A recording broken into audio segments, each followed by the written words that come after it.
Should start. So I'm confident we have all heard about the Black Death, referring to the plagues of the Middle Ages. We have probably also heard about the Emperor of all maladies, referring to cancer. Kafka nicknamed tuberculosis the germ of, let's see, you got it right, the germ of death itself.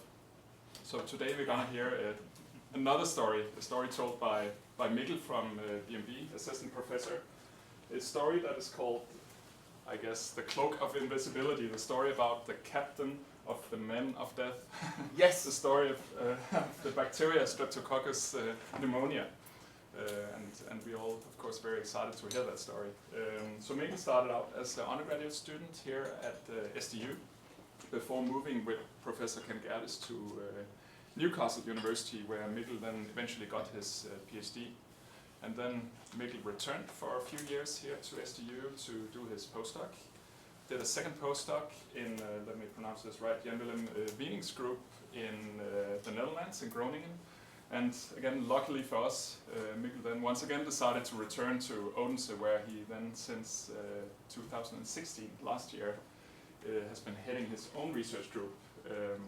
And they are now studying this very fascinating bacteria, Streptococcus pneumonia, which has the ability to change lifestyles in order to, as I understand it, infect human beings, many of them actually children, and be the cause of such devastating diseases as sepsis, meningitis, and also pneumonia.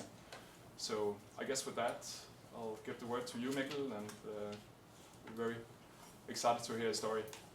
Take it away. Yeah. Yeah, great, thank you. Thank you for the introduction. And I guess thank you for the invitation as well.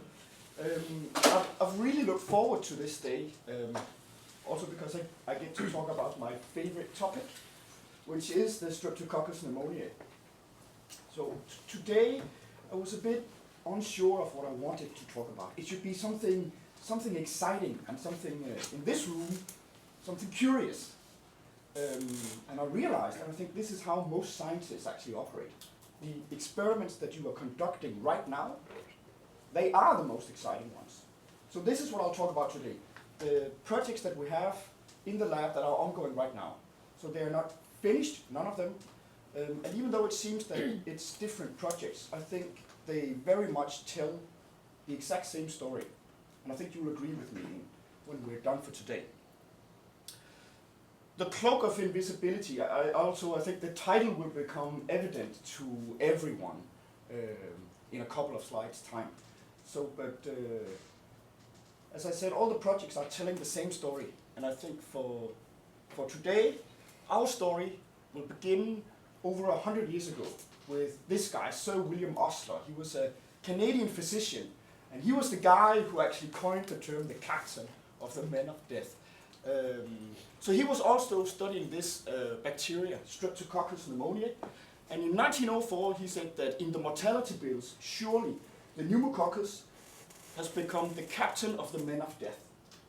So this was in 1904.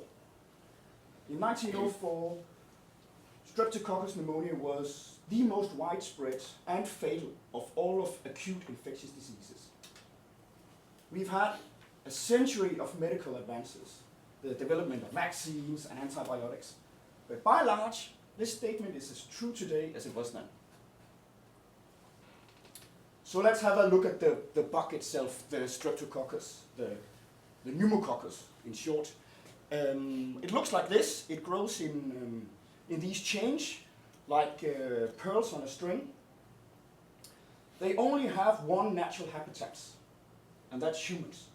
So they are pathogens. They enter humans through either the nose or the mouth, and then they colonize the nasopharynx, which is, maybe you see better if I move over here, colonize the nasopharynx, which is this back part of the nose. And from that colonization site, it can then move and cause some less severe diseases like common middle ear infection or infection in the sinuses. I think we've all had that. I know that it's not really such a big deal. It's not really fatal. It's an opportunistic pathogen. It means that a lot of people are carrying this bacterium asymptomatically, and they will never become diseased in any way. They are just carrier of the bacteria. And they carry them here in the nasopharynx, and from that place it can then colonize other sites of the human body and cause what we term the invasive diseases. And these are much more severe. And these are in particular pneumonia itself, which is infection in the lung. This is what we most typically see with this bacteria, hence the name.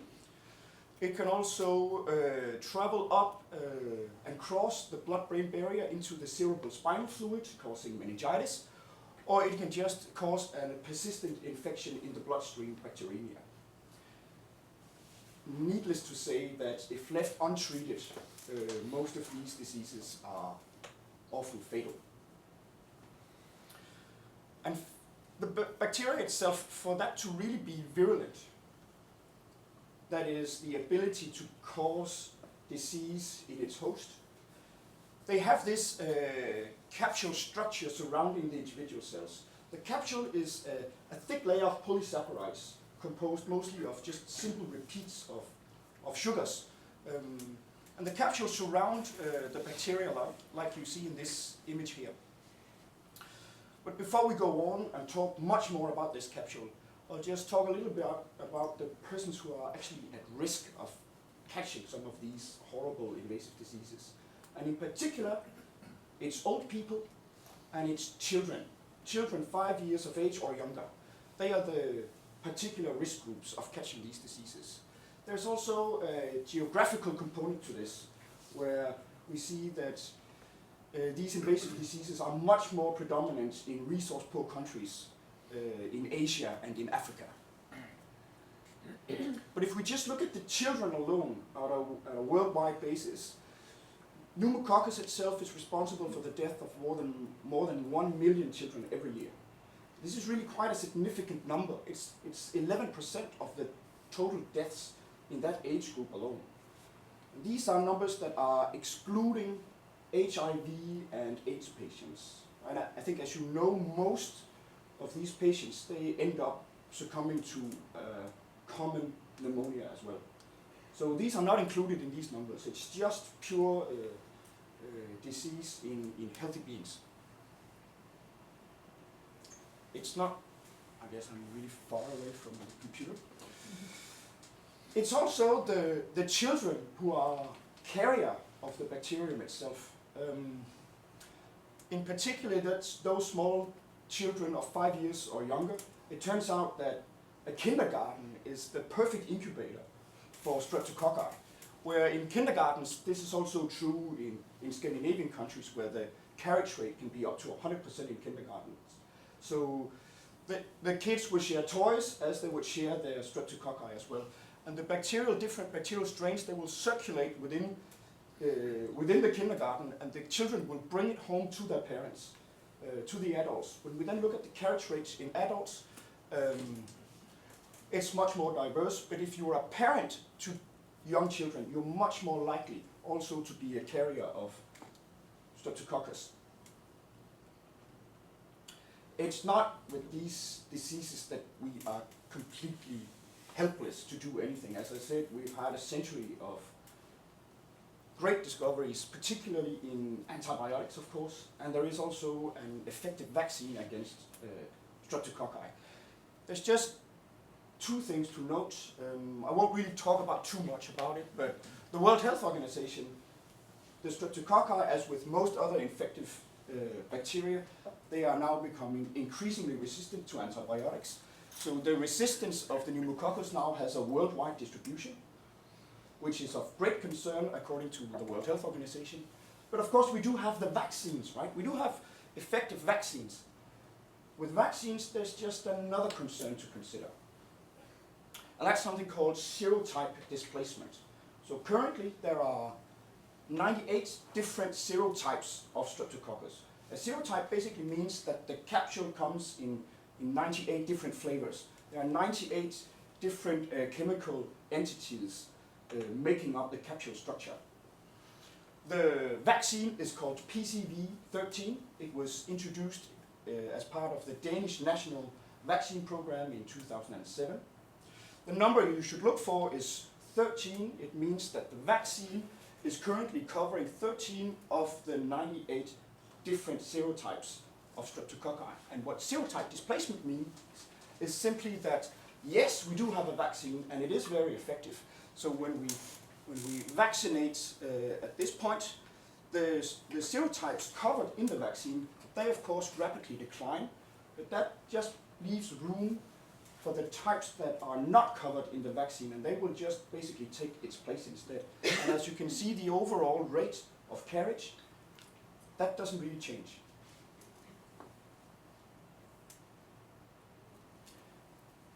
I really wanted to include this slide as well, I think. We've known for a long time, I said that the capsule is a major important determinant of the streptococci being able to infect the host.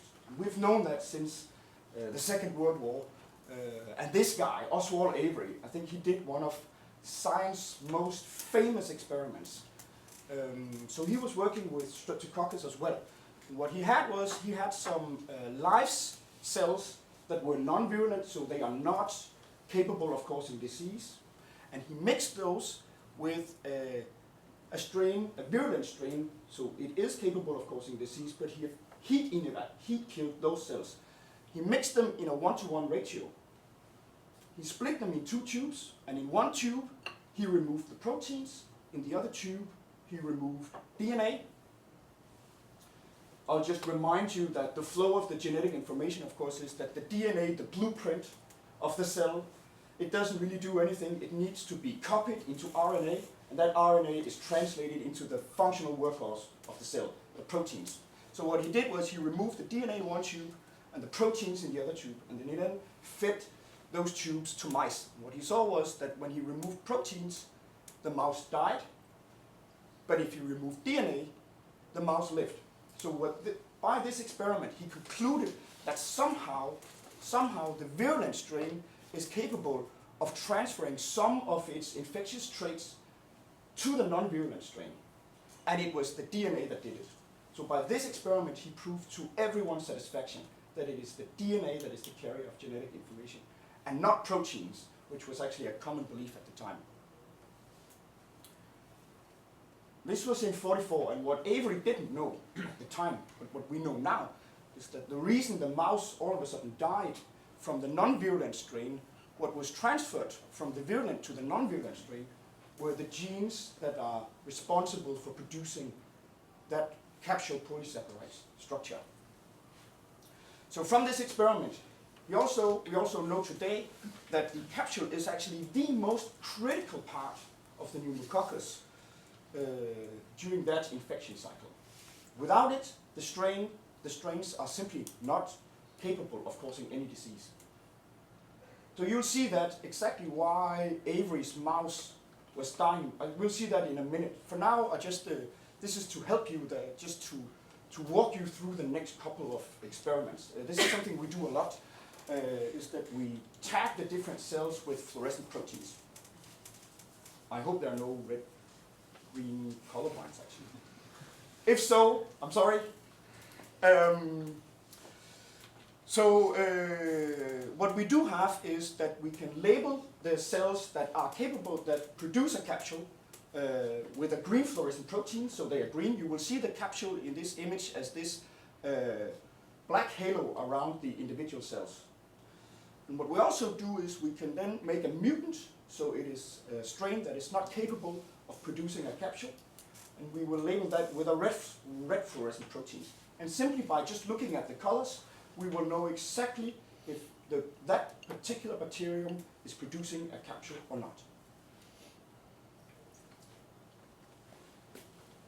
So what you can do, and I think this illustrates very nicely exactly why Avery's mouse was dying. This is on a microscope slide, so you can take the two strains, the red and green capsule or unencapsulated, mix them on a microscope slide, and then you would add in human macrophage cells.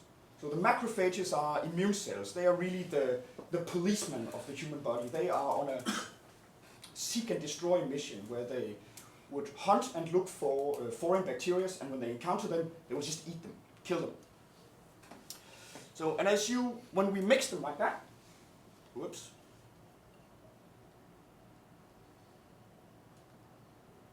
Okay, here we go. So have a look at these macrophages. As soon as they encounter the unencapsulated cells, the red ones, maybe this one, you can see that the macrophages very efficiently recognizes the unencapsulated cells. But if you notice the green ones, the encapsulated ones, they remain completely untouched. So the capsule, and the reason why Avery's mouse was dying, is because that the capsule really enables the bacteria to become invisible to the immune system. Of course, in this simple cartoon here, this is when the cells are inside the bloodstream. But for the cells to actually enter the bloodstream itself, they first need to colonize, right? They first need to enter either through the nose or through the mouth and start infecting the lungs. To do that, they first need to adhere and start to colonize on the surface of the human cell layer. And of course, as molecular biologists, this is the exciting part, right? Because this is where all the cell signaling takes place, telling the bacterium that it is now in the right place. This is the eagle is landing moment, right? And when we look at that situation, and again we have the red and green encapsulated and unencapsulated cells, and we will mix them. So in our experiments, we don't really, for ethical reasons, we don't do human experiments. We simply just grow the human cells. These are the blue cells I've tried to illustrate here in wells, and we can then mix the two different strain types in that well, and we will let them colonize. So that is binding to the surface of the host cell, like that. We can then wash away all the ones that didn't bind, and then simply look at what does it look like, who is actually colonizing that surface. And what you see is, if you're not red-green colorblind, is that it is only the red cells that are capable of adhering to the host cells. It's only the unencapsulated cells that can actually bind to the surface of the host cell. And the reason for this is because the bacterium has some adhesins that need to be exposed in order actually to make that contact and make that interaction. Some receptors that needs to be exposed to bind properly and tight. That big capsule is preventing that by simply being a bulky mass that masks these adhesins from ever coming into contact with the host cell layer. So this was the moment where the streptococci are coming in for the first time and adhering to the cell layer, colonizing the surface. But there's also the case of the infection, that moment that comes after this moment, right, where the cells are entering and penetrating, infecting the human host cell layer. That's another case entirely. So what we do the same thing again. We have different wells with human cells at the bottom. We can then, in two different wells, add the encapsulated or the unencapsulated ones. We will then remove and kill all these that are sitting here on top outside, and we can then simply count how many bacteria are now present inside the human cells. And when we do that, you will see exactly the opposite as you just saw for colonization. In this case, it is only the encapsulated cells that you find infecting the human host cells.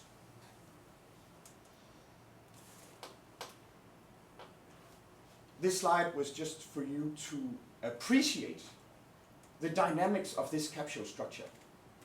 So as the cells enter, as they enter either the lungs or whenever, if they are even in the bloodstream and wanting to penetrate the blood-brain barrier, they come as encapsulated. But the encapsulated cells, they can't really sit on top and adhere to their host cells. For this to occur, it is only the unencapsulated cells that is doing that. And then during infection, they need to turn on the capsule production again rapidly because it is only the encapsulated ones that are capable of doing this feat. Then there is another process that I didn't really talk about. It's called transcytosis. It's basically where the bacteria just shuttle through the human cells and enter the bloodstream directly. This process requires the cells to be completely capsule-free as well. And as soon as they enter the bloodstream, they need to build a capsule again rapidly, otherwise they will be just simply killed by the immune cells. I'd like to come back to this initial attachment. As I said, this is the exciting part, right? This is where all the cell signaling takes place. What a lot of people has been doing and what we're doing as well, everyone finds this the most exciting part, right? And what a lot of labs all over the world has been looking at is, so which genes are actually induced and which is turned off? Which genes are turned on and which is turned off? Okay, just remember that when the genes don't really do anything. So when I say a gene is turned on, what we are really looking at is the level of the RNA, whether it is going up or down. So, and when the cells then attach and adhere to that human host cell, there are two things of major importance. Well, there's a lot of important things, and a lot of exciting things going on, but there are two things we should talk about today.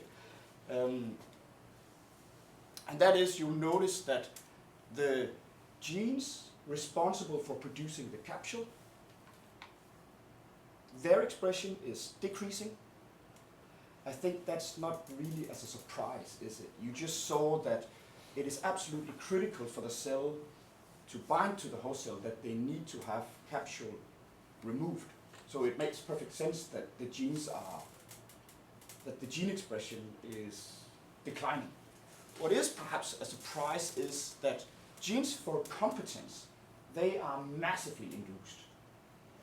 And competence in the bacterial world has nothing to do with how we are competent. In bacteria, competent simply means the ability to take up foreign DNA. So it's a process that enables for the bacteria to take up DNA from its surroundings.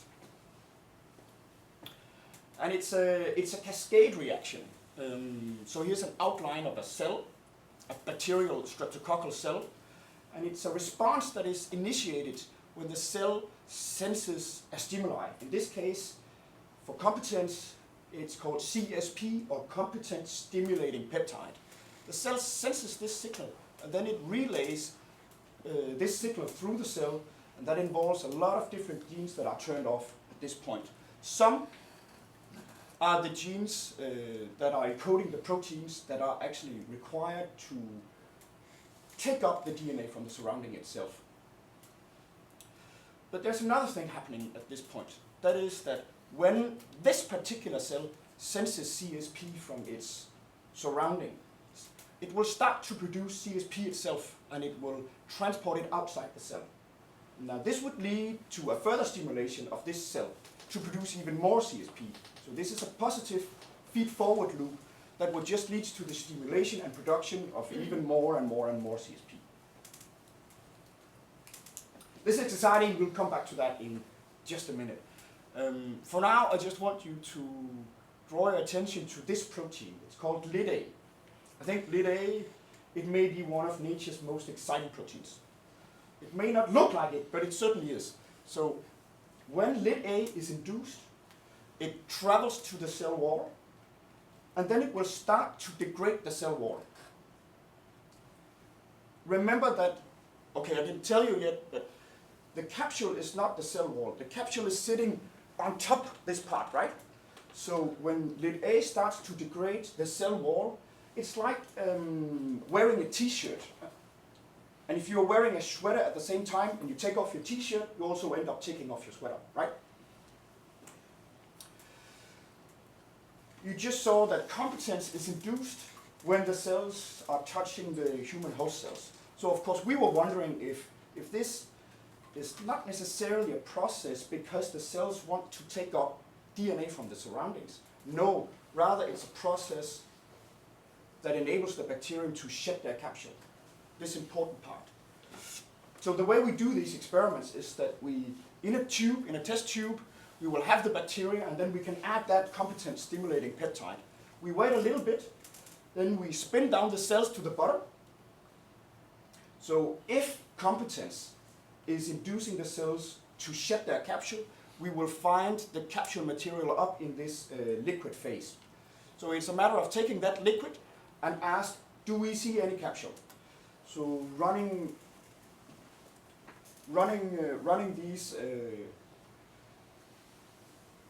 these capsule materials on gel is rarely a thing of beauty, but I think the result is quite clear nonetheless. So the presence of capsule will show up as this black smeary thing when you run it on a gel and visualize it. And you see it only happens in the cells that has been stimulated for competence. Cells that are not competent, they will not get rid of that capsule.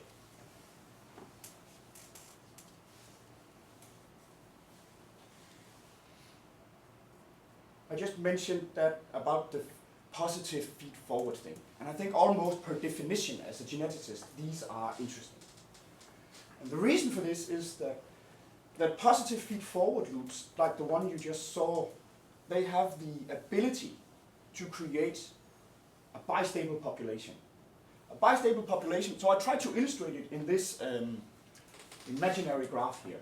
And bistability basically means that some cells in the population are expressing a set of genes that the other cells do not. It's a reasonably new thing in bacteria with having these bistable, well, it's not new for the bacteria, it's new for us. Reasonably new. And the cells, of course, they grow in completely identical media in the same environment. And yet, these positive feed-forward loops are capable of driving this bistability, creating these two different subpopulations of cells. And of course, so we immediately asked, is it so that induction of competence is giving that phenomenon, bistability? And the way we did this experiment is that we labeled all the cells with a green fluorescent proteins. So here, all the cells are green fluorescent. Then we took a gene that is only induced in competent cells and added and fused that with the green fluorescent protein. So now we can see all the competent cells, they become green, and we can visualize all the cells in one go because all of them are red. And asking, of course, do all the cells in our population become competent? And the answer, when you look at the overlay, is no. It's about half of them only, actually. I think I'll just pause here so we can consider the consequences of this, because it's easy to lose track of why this is so exciting. But it is. So remember that colonization, right? That initial attachment and adherence to a human host cell in the lungs or nose or where it is. The cells need to get rid of that capsule. And they do this by inducing competence. But also, what you just saw earlier is that the capsule-free cells, they are the ones that will light up as a beacon for the immune system. So, as a bacterium, you don't really want to just get rid of your capsule. And maybe you don't even want the entire population to get rid of its capsule. It's like committing collective suicide. I think for the bacterial purpose, as a bacterial population, from that point of view, this is a very clever strategy. Should we start, colonize and infect, expose ourselves to the immune system? Yeah, let's do half. And this is exactly what these cells are doing. At least, this is what we think they're doing. Because right now, these competent cells, so we know that competence is causing the cells to get rid of their capsule. What we don't know right now is that whether it is the competent cells, these ones, are these also the ones that are shedding their capsule? Of course, we believe that very much to be the case. That would be the logical thing, and this is exactly what we are pursuing right now.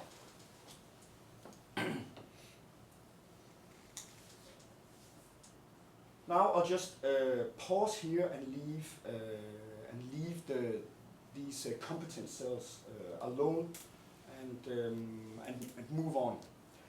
You saw earlier that during this adherence to their host cells, to the human host cells, competence was induced. I think at least we now know why this is happening. They induce it so they can get rid of their capsule. But at the same time, you also see that the expression of the genes responsible for capsule production is turned off. I also think that makes a lot of sense why this is the case. We can't have that they are losing the capsule, and at the same time they are just producing all the proteins required for the production. So it makes sense that capsule expression needs to be turned off. But what we don't know is the proteins that are regulating this. How is this regulated?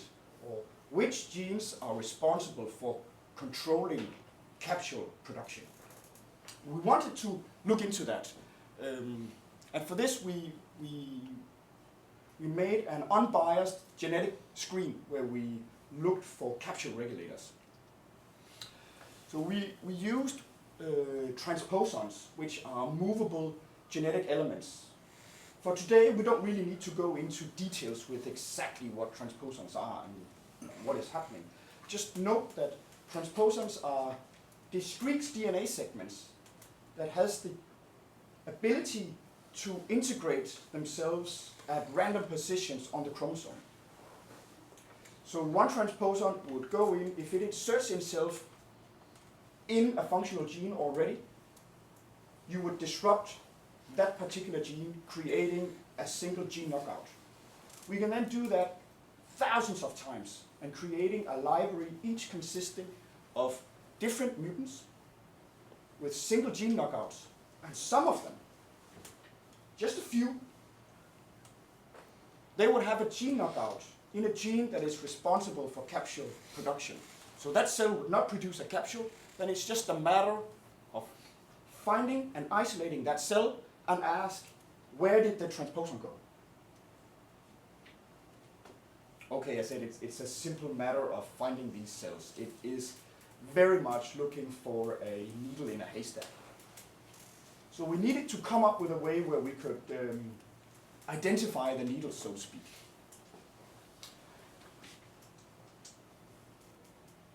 And to do that, we created a reporter strain. Again, we took advantage of the green fluorescent proteins. So here are the genes that are responsible for capsule production. We took one of the genes and fused with GFP. So in our case, that means that a capsule producing cell would be green fluorescent. And in our library, there would be mutants that doesn't produce capsule. These non-capsule expressing cells would be non-fluorescent. So we just have a random pool of mutants where some of them, and these are the ones that we want to find, they are the non-fluorescent cells. And this is what we did. We created 2 libraries with more than 20,000 mutants in each. And when we look at the reporter strain, the wild type strain, the ones that are expressing a capsule, you will see that they are all green, they are all fluorescing. They should.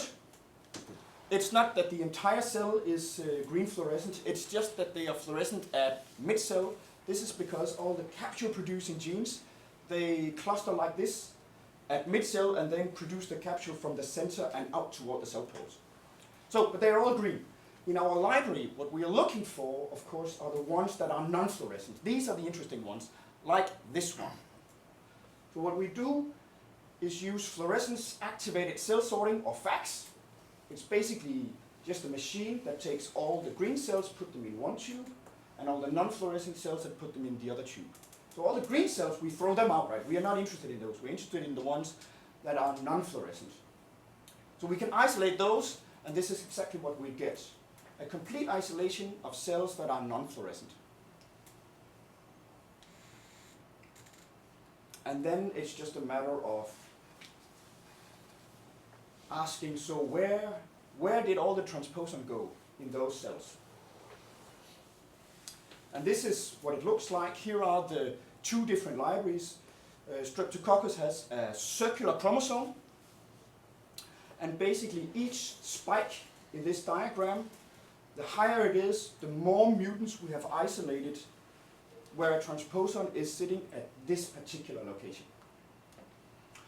You'll notice immediately one thing, and that is there are a lot of transposon hitting in a particular area on the chromosome. And when we take a closer look at this area, we see that it is all the capsule biosynthesizing genes themselves. And of course this was great news. This was fantastic because remember the screen was asking for the genes that are responsible for producing a capsule. So finding the proteins that are indeed building the capsule itself, this is what we wanted to see, right? But they're not really the interesting ones. The interesting ones are the ones that are sitting at other sites of the chromosome, preferably present in both libraries, like for instance this one.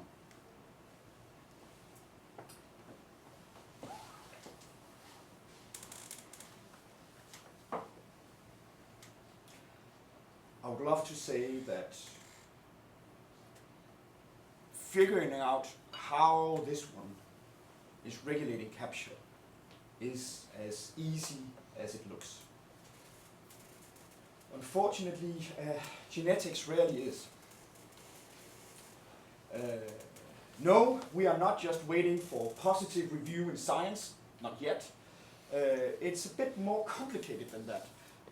So right now, what we're trying to do is figuring out which ones are actually the true hits and weave them out from all the false positives, because we do see a lot of them. So I don't know exactly where this is going yet, but it certainly is exciting, and we're just still waiting for the next set of results to come in. So maybe, Kim, we can do this in another year's time, and you get the end, you get the second part of this story. But now, let's just say it's much more complicated than we initially thought it was.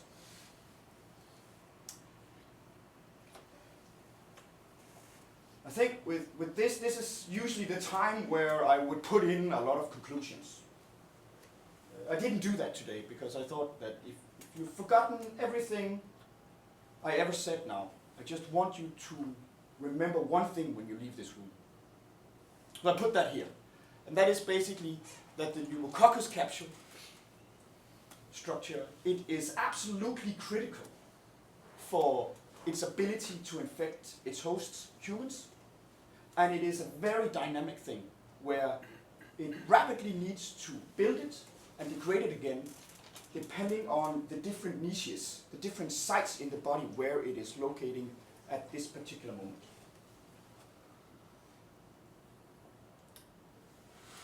I think there are a lot of near future experiments. There's a lot of obvious things that we need to do. And of course these are the experiments that we are doing as soon as we are done here for the rest of the afternoon.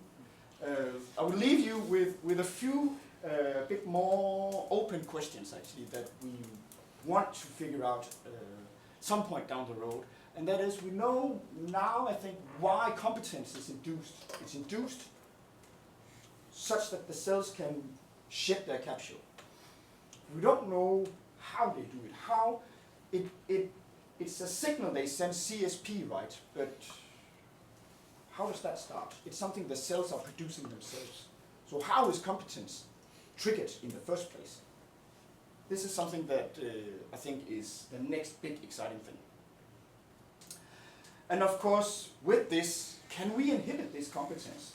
Of course, as you saw, that the ability to shed the capsule is critical for this initial colonization, which is a prerequisite for further infection.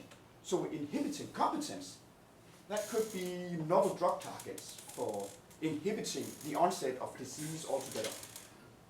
And finally, of course, what we will do in a year's time, how exactly is the capsule biosynthesis, how is that regulated? Which genes are responsible for this? Finally, I'd just like to thank the people who actually did the work. That is PhD student Patrick and master students Jakob and Mikkel. And with this, I'll just thank you for your attention and take any questions.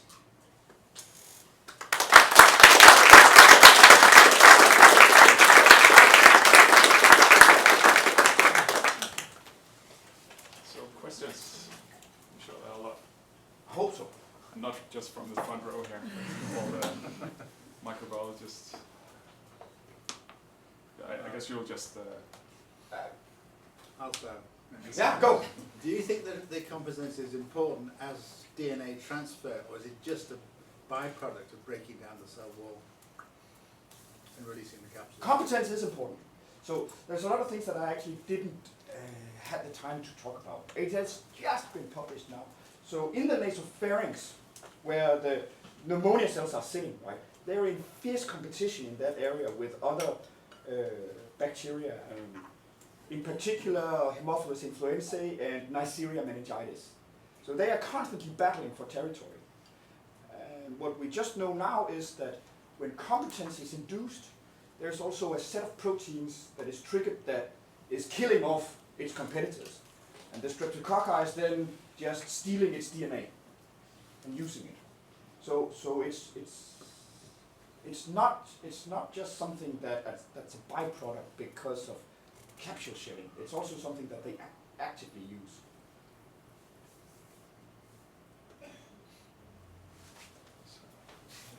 So you said there was a lot of false positives. Yes. Do you imagine if you include a third and a fourth and a sixth library of mutants, you would home in On the right ones? On the right ones. Yes. Okay. That's actually a possibility, yes. It's very tricky experiments, and exactly what's going on, okay, I can only guess, but for now, we don't know, but we do see a lot of false positives. And that is, of course, that even though there are some obvious candidates that seems that if we then go and make single knockouts of these genes, then we should see that they have a capsule minus phenotype. We don't see that, at least not on the candidates that we have tested so far. But yes, making more, I guess, is a possibility. Yeah. Yeah. Yeah. So you mentioned in the beginning that there are 98 different serotypes, capsule serotypes worldwide. Would it be possible and realistic to develop a 98-valent vaccine? And if so, could it eradicate Streptococcus altogether, since humans are the only hosts? So I guess there are several questions there. So let's start with, is it possible to create a 98-valent vaccine? According to pharmaceutical industries and the World Health Organization, they say no.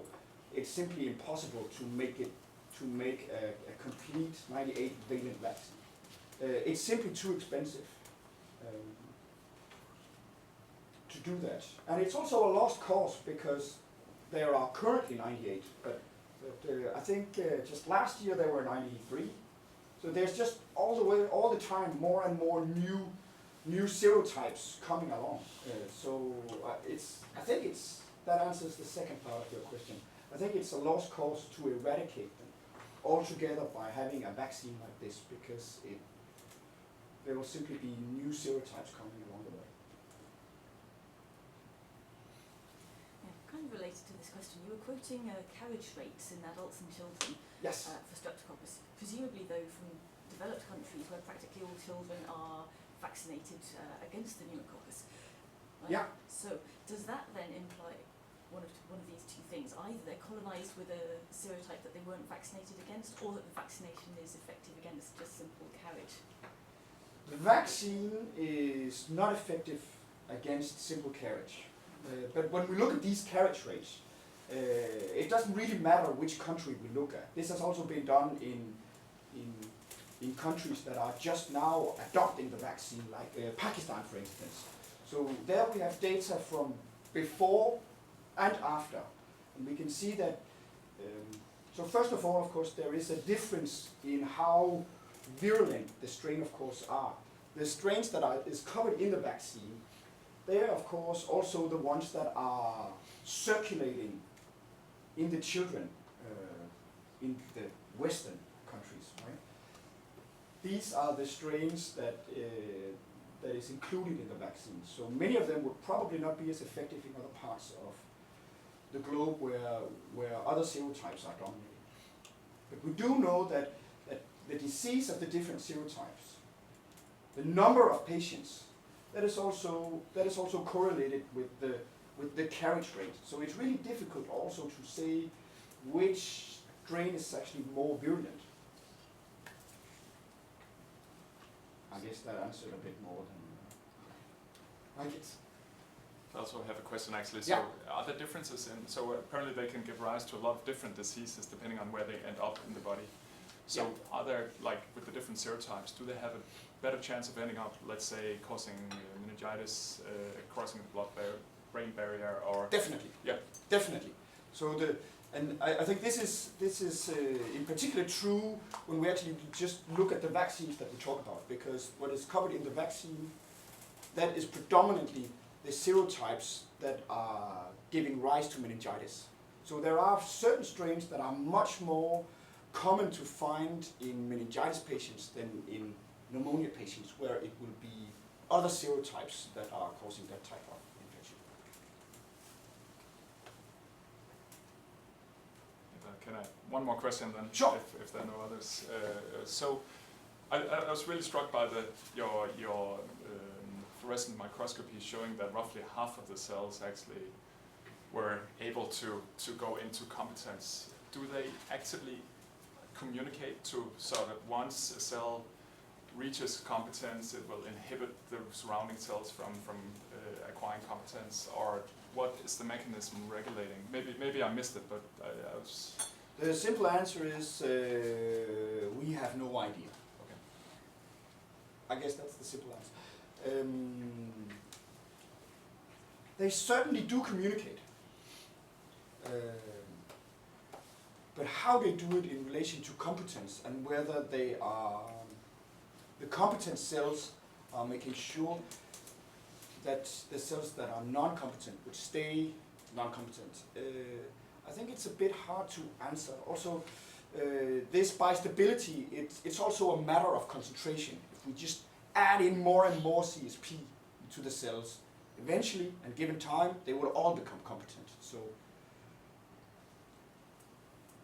I guess with that logic, it's not something that these cells are inhibiting the others to do. But during physiological conditions, I guess it's possible, but we don't know. Any further questions?